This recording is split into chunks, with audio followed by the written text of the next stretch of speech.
यदि देखो तो सभी दिव्य अंश हैं। तुम मनसा, ये सभी सब एक समान है।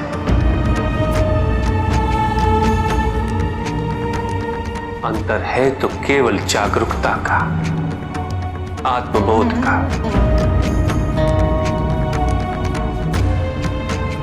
तुम अवश्य यही सोचती हो कि तुम्हारे साथ अन्याय हुए, किंतु केवल मुझसे संबद्ध होना तुम्हें तुम्हारे कष्टों से मुक्ति नहीं दिलाएगा। तुम्हें तो केवल तुम्हारे कर्म ही सुख तक ले जा सकते हैं।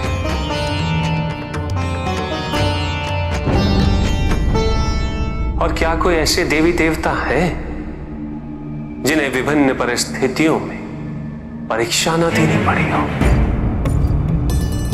किंतु उस कष्ट में उनकी प्रतिक्रिया क्या है?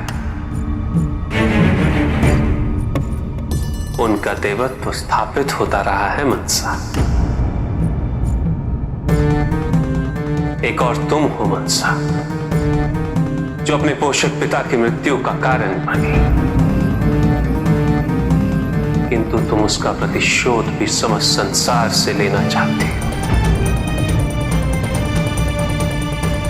दूसरी ओर ये चंद्रधर है, जिसने कभी भी अपने पुत्रों को खोकर मुझे उल्लाहना नहीं दी, कभी मुझे उसका दोषी नहीं समझा।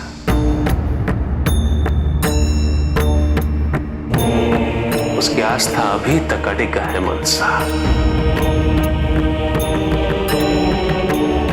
और यही है एक भक्त की महानता,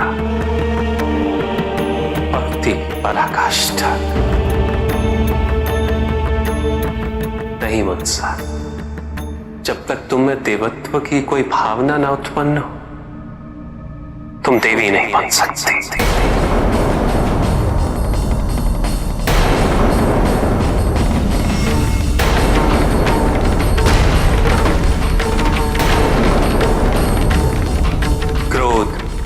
हिंसा, अहंकार और प्रतिशोध, ये सब तुम्हें तुम्हारे नियति से दूर ले जा रहे हैं।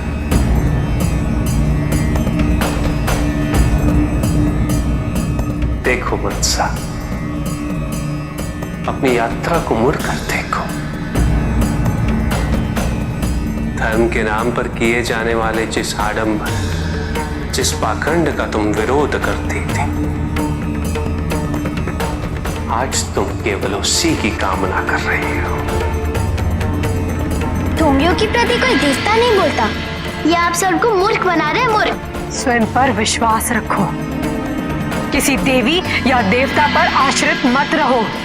केवल अपने अंदर झांकने की आवश्यकता है, क्योंकि भगवान भी तुम ही हो और भगवती भी तुम ही हो।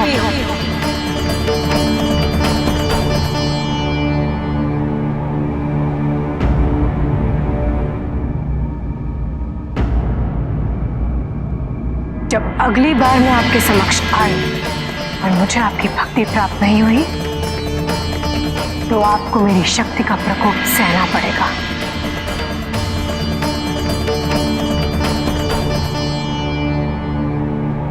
हे प्रभु, मुझे क्षमा कर दीजिए।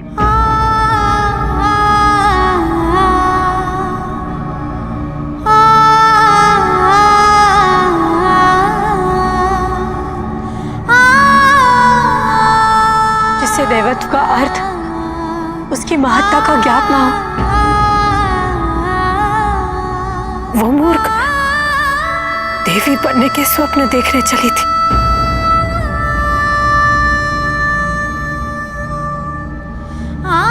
जिसने महादेव की दिव्यता को चुनौती के रूप में स्वीकार किया, वो दिव्यता की अधिकारिणी कभी बन ही नहीं सकती।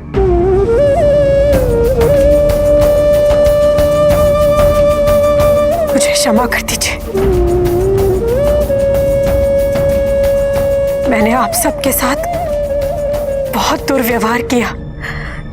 आप सबका अपमान किया, कितना बड़ा पाप किया आप सबकी बात ना सुनकर। आप सब तो मेरे हित के लिए प्रयासरत थे, किंतु मैं अपने अहंकार में इतनी डूबी हुई थी कि मुझे उसके समक्ष कुछ दिखाई नहीं दिया।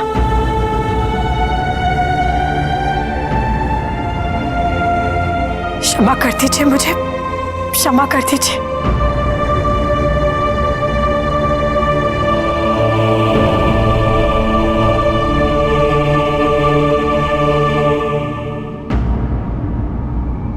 मुझे क्षमा कर दीजिए। नहीं पुत्री, मुझसे क्षमा मांगने की कोई आवश्यकता नहीं है।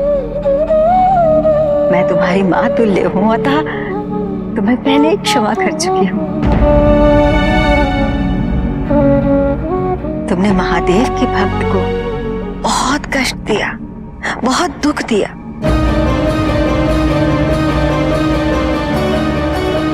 एक पत्नी को अपने पति से दूर कर दिया। जाओ, क्षमा उनसे मांगो। चंद्रधर,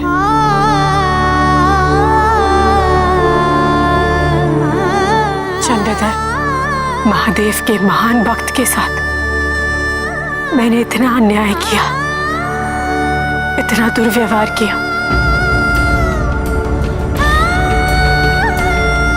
मैं नहीं जानती कि मैं क्षमा योग्य हूं भी या नहीं। नहीं मनसा, ये आप क्या कह रही हैं? आप महादेव की मानस पुत्री हैं। मुझसे क्षमा मांगकर आप मुझे लज्जित ना करें।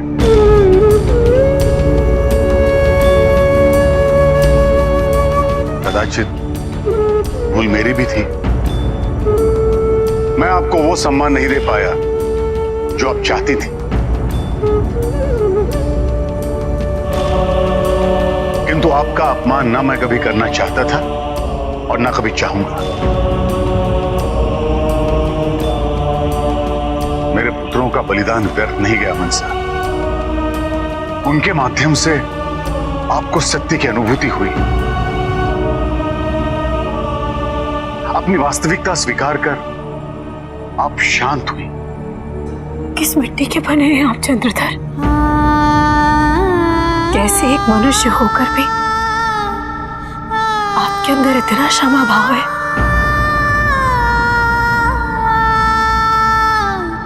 नहीं चंद्रधर, नहीं, मैं इस अपराध बोध के साथ कभी शांत नहीं रह पाऊंगी, कभी नहीं।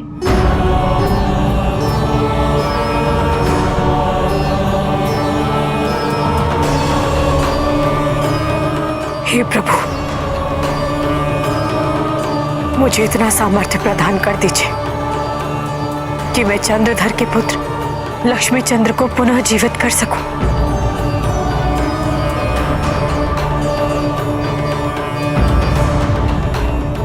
मुझे इतनी शक्ति दे दीजिए महादेव।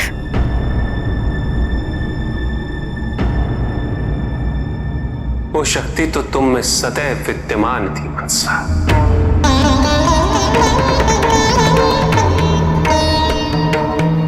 बाधा तो केवल तुम्हारा अहंकार था,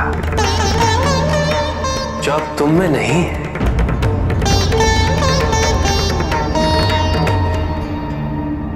इसलिए तुम पुनः प्रयास करो मनसा।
न्याय नहीं तो किसी और से न्याय की क्या अपेक्षा रखें? माँ, मैंने जो आपके साथ दुर्व्यवहार किया, आपका इतना अपमान किया, आपकी कोई बात नहीं सुनी, उसके लिए मुझे क्षमा कर दीजिए। मूर्ख थी मैं कि अपने आप से अधिक महत्वपूर्ण मुझे और कुछ नहीं दिखाई दिया। मुझे क्षमा करके इतना सामर्थ्य प्रदान कीजिए कि मैं अपने इस पाप का प्रायश्चित कर सकूं। मनसा, अपने कर्मों का बोध होना ही प्रायश्चित का आरंभ है और हमें प्रसन्नता है कि तुमने सत्य को स्वीकार कर लिया। इसी क्षण से तुम्हारी नई यात्रा आरंभ होगी। हे प्रभु, चंद्रधर के 6 पुत्रों जिनकी मैंने हत्या कर दी, उन्हें मैं पुनर्जीवित नहीं कर सकती। इसका मुझे पश्चाताप हो रहा है। पश्चाताप ही तो अपराध बोध है मनसा।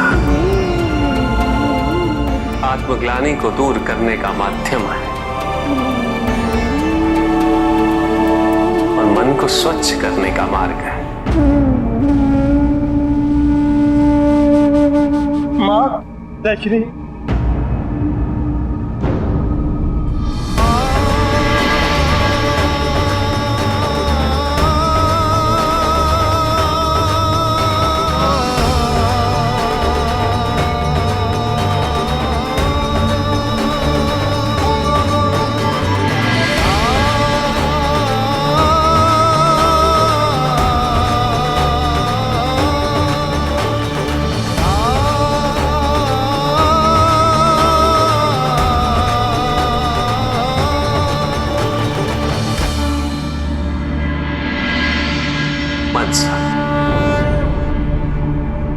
आज पार्वती और मैं तुम्हें देवी के रूप में स्थापित करते हैं। देव देव महादेव शिवा, देव देव और तुम्हें ये आशीर्वाद देते हैं कि चिरकाल तक तुम्हारी पूजा होती रहेगी। महादेव शिवा, देव शिवा।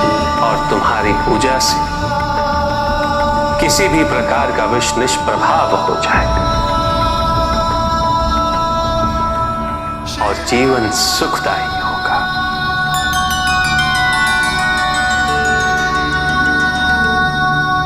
मनसा, जो निराभिमान से तुम्हारी आराधना करेंगे, तुम उनकी जीवन रक्षा में सदैव सफल रहोगे।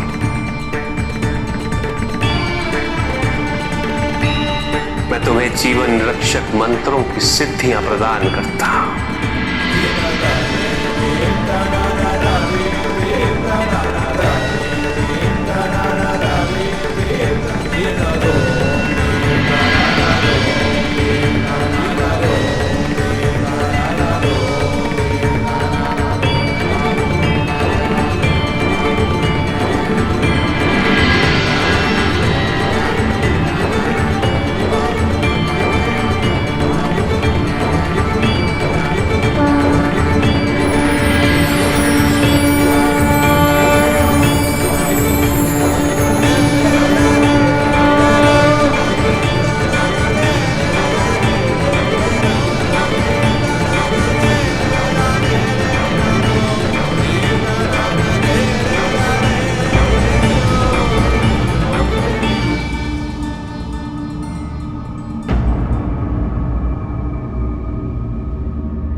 हे प्रभु,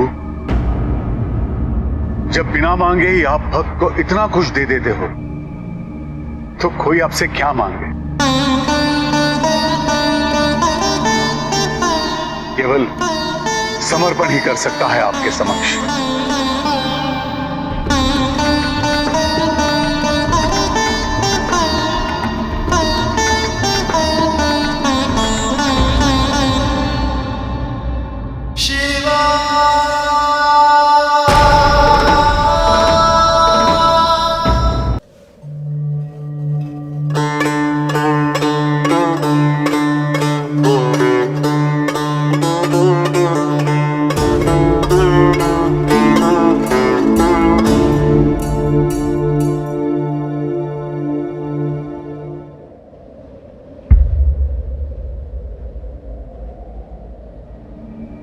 क्या हुआ पार्वती? तुम चिंतित क्यों हो? स्वामी, हम अपने मन में उत्पन्न हुए कलुष के लिए आपसे क्षमा मांगते हैं।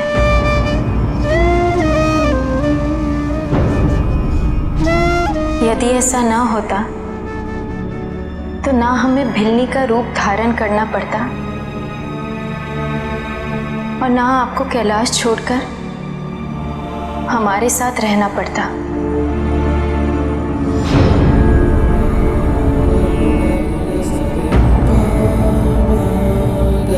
नहीं पार्वती, जो हुआ वो केवल इसीलिए हुआ क्योंकि उसी के कारण इस संसार के कई कार्य संभव होने थे। ना ही मनसा की नकारात्मकता उसे अत्याचार करने के लिए उकसाते और ना ही वो चंद्रधर के साथ अति करती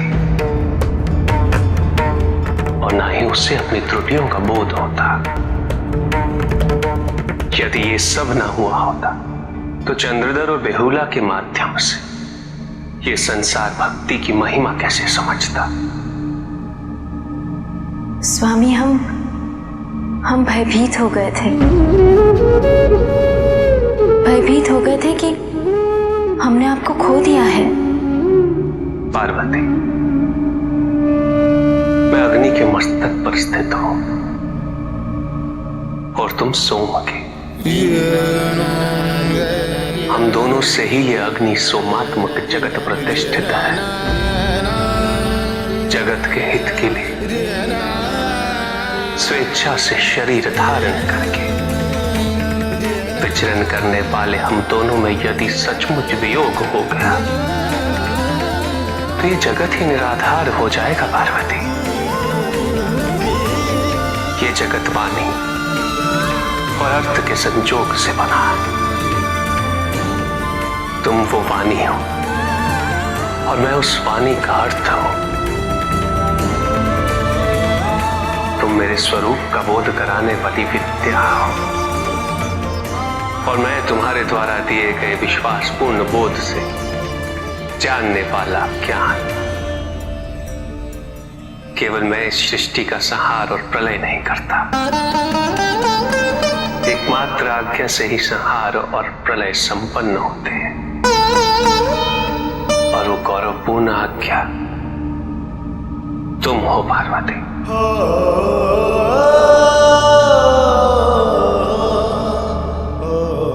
तो हम दोनों में खो देने की संभावना ही कहां है? और यदि खोया भी है तो हमने एक दूसरे को किसी और रूप में पाया है, किंतु उस रूप के मूल में तो केवल मैं हूं और तुम हो। स्वामी, सर्वोपरि प्रेमे शिव शंकर, सर्वोत्तम प्रिय पार्वती, सर्वश्रेष्ठ पति परमेश्वर शिव, सदा सुहागन पार्वती। स्वामी, हमें बारंबार ये अनुभूति हुई है कि इस संबंध को बनाने में हमसे अधिक योगदान आपका रहा है। कभी क्षमा के रूप में, कभी धैर्य के रूप में, कभी प्रेम के रूप में, कभी साथ के रूप में।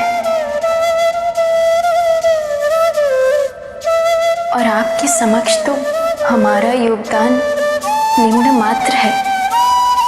इसके उपरांत आप इतने प्रसन्न कैसे हमारे साथ, सुखी कैसे हैं? क्योंकि मैं तुम्हें जो भी दे सकता हूं तुम उसे स्वीकार करते। तुमने मेरे प्रेम को उसके विविध रूपों में स्वीकार किया है पार्वती। सार्थक बनाया है तुमने उसे। और केवल यही नहीं, तुमने तो स्वयं अपने आप को समर्पित कर दिया है। तुमने एक वैरागी शिव को गृहस्थ शिव के जीवन से परिचित कराया है। ऐसे ही हो प्रेमी पृथ्वी पर जैसे है शिव पार्वती। सर्वोपरि प्रेमी शिव शंकर सर्वोत्तम प्रिय पार्वती। आपके समक्ष तो हमारा योगदान निम्न मात्र है। इसके उपरांत आप इतने प्रसन्न कैसे हमारे साथ, सुखी कैसे हैं? तुमने आदान प्रदान का वो संतुलन सदैव बनाए रखा है जो एक स्थिर दाम्पत्य जीवन के लिए अनिवार्य है। और यही संतुलन एक सुखी दाम्पत्य जीवन की आधारशिला भी है। ऐसा नहीं है पार्वती कि मुझे तुम्हारा योगदान प्रत्यक्ष नहीं, तुम तो स्वयं उसे देखना नहीं चाहती और यही तुम्हारी महानता है। अन्यथा पराया दाम्पत्य में इसकी अनुभूति, अहंकार, अधिकार और वर्चस्व इन तीनों का आधार बन जाती है कि किसने अपने संबंध को बनाए रखने हेतु कितना प्रयास किया, क्या दिया और क्या पाया। और ये कभी पता ही नहीं चलता पार्वती कि किसने अपने अधिकार का दुरुपयोग किया और किसने उपयोग। इसीलिए किसी भी संबंध में जागरूकता के साथ सचेत रहना चाहिए। प्रतिपल ऐसा होना सबके लिए संभव नहीं है पार्वती, किंतु प्रतिपल इसका प्रयास तो सभी कर सकते हैं।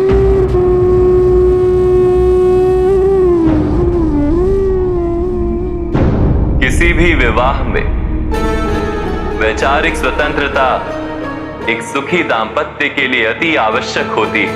जिस प्रकार महादेव देवी पार्वती को मानसिक अवकाश देते हैं, केवल विचारों को व्यक्त करने का ही नहीं, अपितु वो स्वयं भी धैर्य पूर्वक बहन पार्वती की सभी बातों को सुनते हैं, समझते हैं, अर्थात उनके विचारों का सम्मान करते हैं, भले ही उनसे सहमत हो या नहीं। किसी भी संबंध के दृढ़ता के प्रमुख आधारों में ये अति आवश्यक है। जहां पति या पत्नी को ऐसा प्रतीत होने लगा कि उनकी बात को सुना नहीं जाता, उनके विचारों का सम्मान नहीं किया जा रहा, वहां द्वंद्व अवश्य होता है।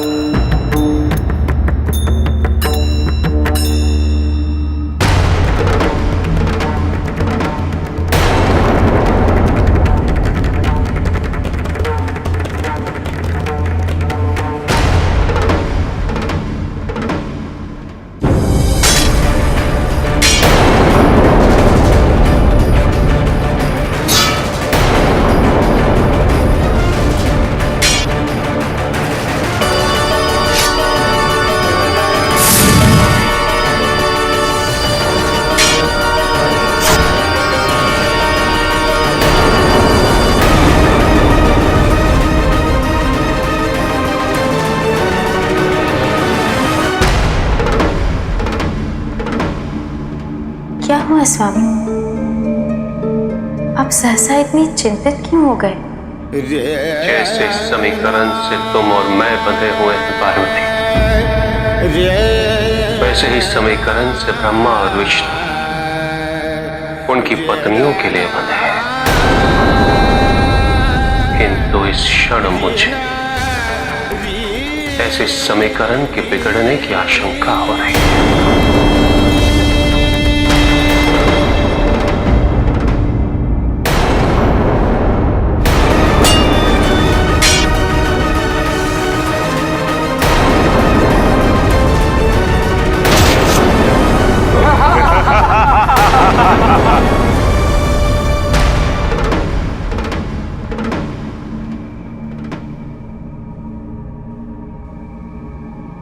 क्या इसका अर्थ ये है कि पुनः क्लेशपूर्ण समय आ रहा है? शीघ्र ही सब स्पष्ट हो जाएगा।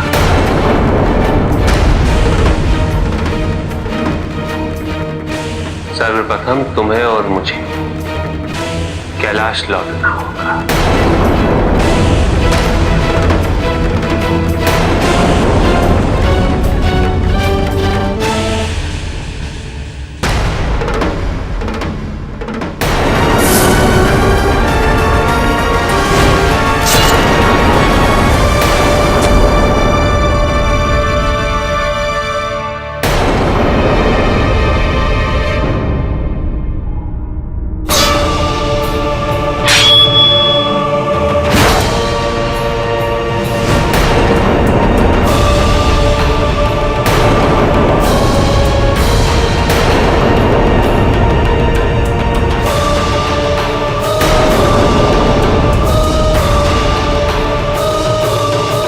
स्पर्धा में जय पराजय तो होती ही रहती है पुरुरवा, किंतु तुम्हारे साथ स्पर्धा करने में अच्छा लगता है। ऐसी स्पर्धा सदैव कुछ सिखाती है। नहीं देवराज इंद्र, यदि हमसे कुछ सीखना है तो युद्ध में विजयी होना सीखिए। एक दिन स्पर्धा नहीं, युद्ध होगा और उस दिन हम आपको पराजित कर आपका सिंहासन भी जीत लेंगे।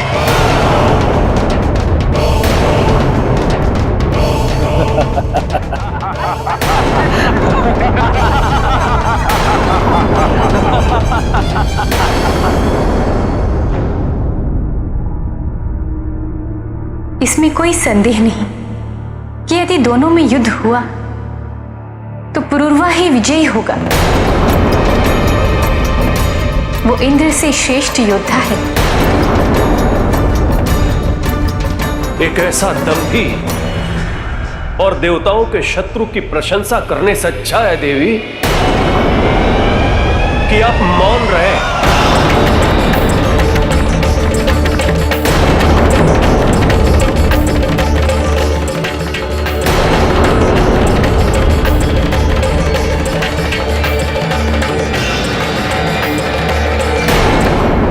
यह आपने क्या किया स्वामी?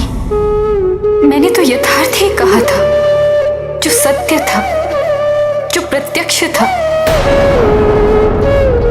मेरी मंशा देवताओं का तिरस्कार करना नहीं था, किंतु आपका कथन अभिशाप बन गया है मेरे लिए। मेरी वाक शक्ति, मेरी बोलने की इच्छा समाप्त हो गई है।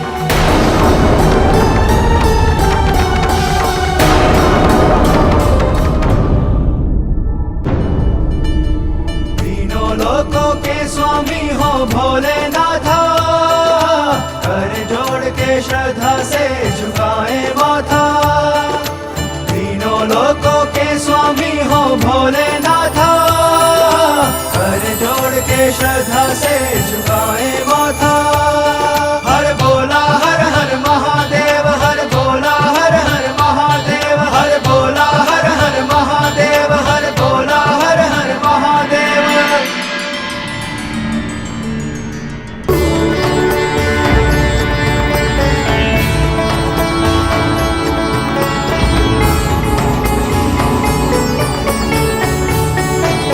देवी, हमें प्रसन्नता है कि आप कैलाश लौट आए।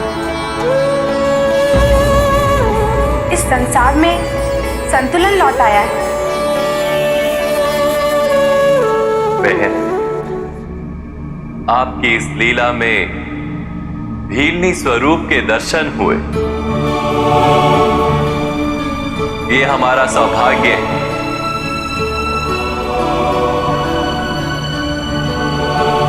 ब्रह्मदेव, मां सरस्वती क्यों नहीं आई?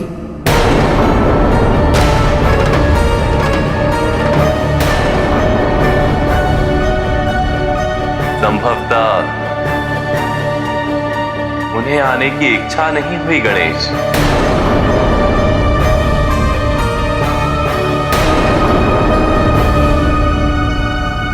देवी सरस्वती नहीं आई तो क्या हुआ? हम उन्हें लेने जाएंगे। कदाचित हमारे जाने से उन्हें अच्छा लगे और यहाँ आने की इच्छा उत्पन्न हो जाए।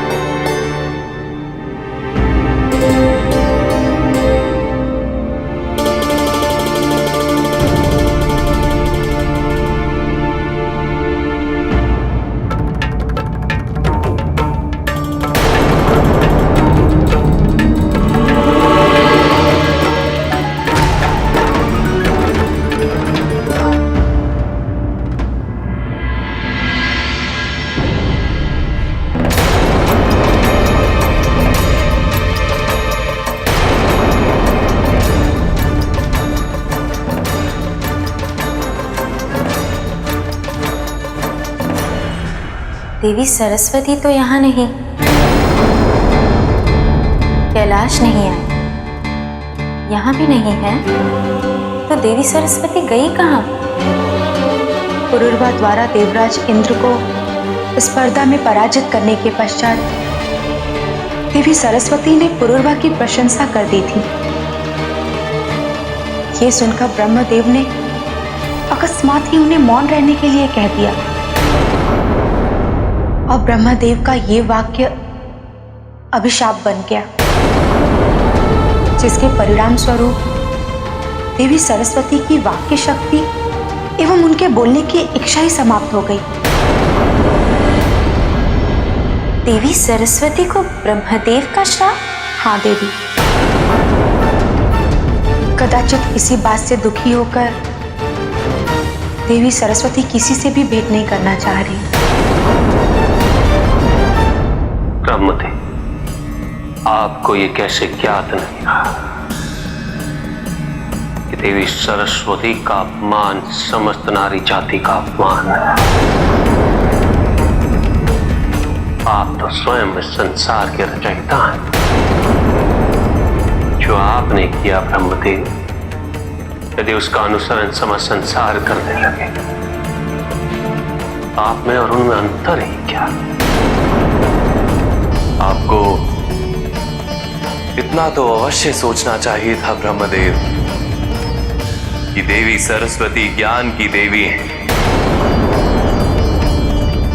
उनके ना बोलने से संसार में विपरीत ज्ञान फैलेगा। मुझे तो भय है कि ब्रह्मदेव के इस व्यवहार से दुखी होकर देवी सरस्वती ब्रह्मलोक से प्रस्थान कर चुकी हैं। किंतु अब देवी सरस्वती कहाँ होंगी और वो इस श्राप से मुक्त कैसे होंगी? महादेव ने सदैव इस संसार के उद्धार के लिए सभी समस्याओं का समाधान प्रस्तुत किया है। इस संकट से भी हमें वही बाहर निकालेंगे।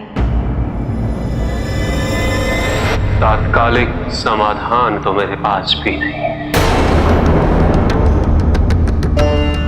आने वाले समय में समाधान प्रत्यक्ष होगा। इस क्षण सबसे बड़ी चिंता यही है कि देवी सरस्वती के मौन हो जाने के कारण इस संसार की क्या स्थिति होगी। अभी अभी तो बहन पार्वती ने अपनी तपस्या से संसार में ऊर्जाओं को संतुलित किया था और आपने संसार में असंतुलन फैलाने वाली शक्तियों को पुनः उभारने और सक्रिय करने का अवसर दे दिया।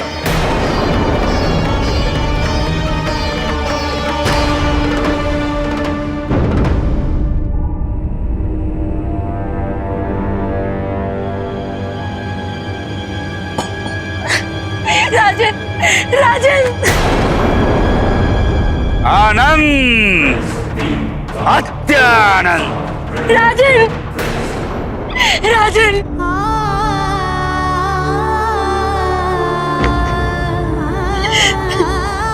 महाराज, आपने मेरे सतीत्व को भंग कर दिया। अब मैं इस योग्य भी नहीं रही कि अपने पति के पास वापस लौट सकूं। कृपा करके मुझे इतनी अनुमति दे कि मैं अपने प्राणों को त्याग कर प्रायश्चित कर सकूं। राजा दुर्दुम, अब मैं जीवित नहीं रहना चाहती। कृपा करके मुझे जीवित रहने का दंड ना दे, ना दे। तुमने मेरी इच्छा कहाँ पूरी की जो मैं तुम्हारी ये इच्छा पूरी कर दूं? आपने जिस प्रकार से चाहा उस प्रकार से मेरा शोषण किया है, किंतु जो पूर्णता मुझे चाहिए तो तुमसे भी प्राप्त नहीं हुई। अन्य स्त्रियों की भांति मेरी अपूर्णता के बोध को दूर नहीं कर पाई तुम, तो तुम्हें दंडित क्यों ना करूं मैं जीवित नहीं रहना चाहती। कृपा करके मुझे जाने दीजिए, जाने दीजिए। चिंता मत करो, तुम्हें मृत्यु से भी बुरा जीवन दूंगा मैं।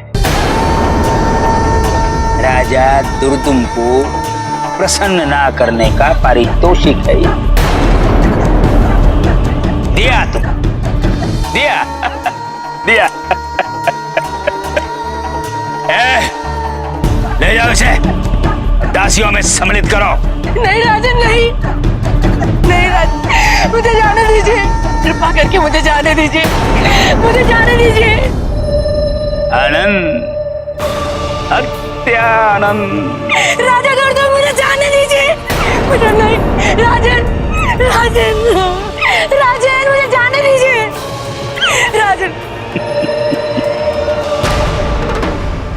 महाराज दुर्दुम को अमात्य सुमुख का प्रणाम।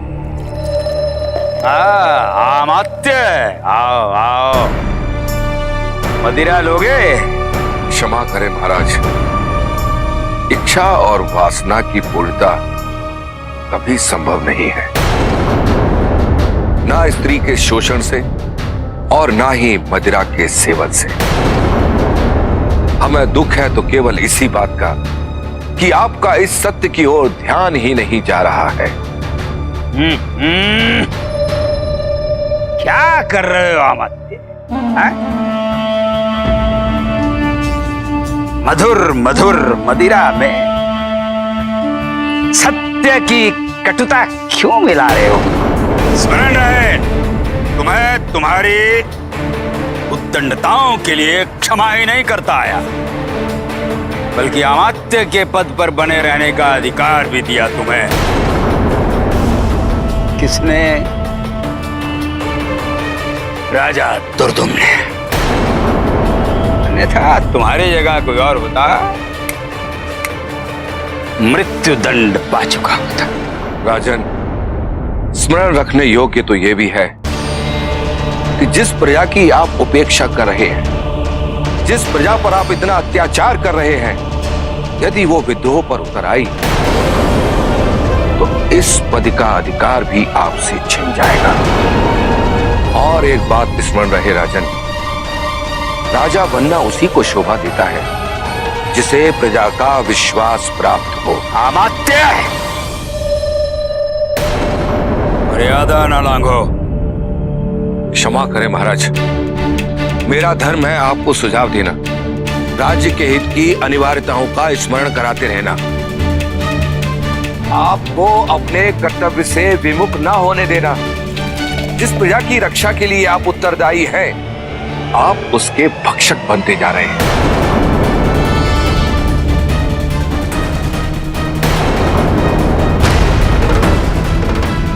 हमारा दायित्व है मेरा समर्थन करना, मेरी मदिरा की तरह मेरा साथ देना।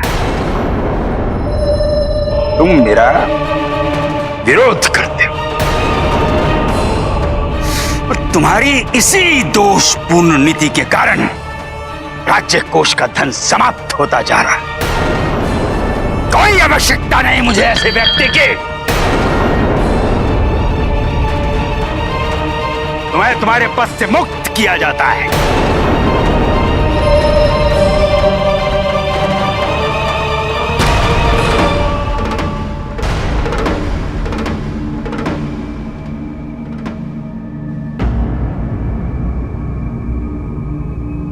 स्वामी, ब्रह्मदेव ने ऐसा क्यों किया? दाम्पत्य में आवश्यक नहीं कि पति और पत्नी प्रत्येक विषय पर सहमत हो, किंतु उसके लिए श्राप देना? हमारे दाम्पत्य में तो कभी अपने दाम्पत्य की तुलना दूसरे के दाम्पत्य से करना उचित नहीं है पार्वती। प्रत्येक संबंध की परिस्थितियां भिन्न होती हैं। किंतु स्वामी, प्रत्येक दाम्पत्य में एक दूसरे के प्रति आदर और सम्मान तो आवश्यक है ना? देवी सरस्वती के मौन रहने का क्या प्रभाव होगा? देवी सरस्वती के मौन का प्रत्येक शब्द संसार को कल्पों के ज्ञान से विमुख करता जाएगा। अविद्या विद्या का स्थान लेने लगेगी और ना ही ज्ञान प्रसारित होगा। और जहां ज्ञान नहीं वहां किसी भी प्रकार का विकास संभव नहीं, न भौतिक और ना ही अध्यात्मिक। सभी कलाएं लुप्त होती जाएंगी। विवेकहीनता का वर्चस्व बढ़ता जाएगा। जो विचारवान उन्हें विचारहीन व्यक्तियों से संघर्ष करना पड़ेगा, उनसे पराजित होना पड़ेगा।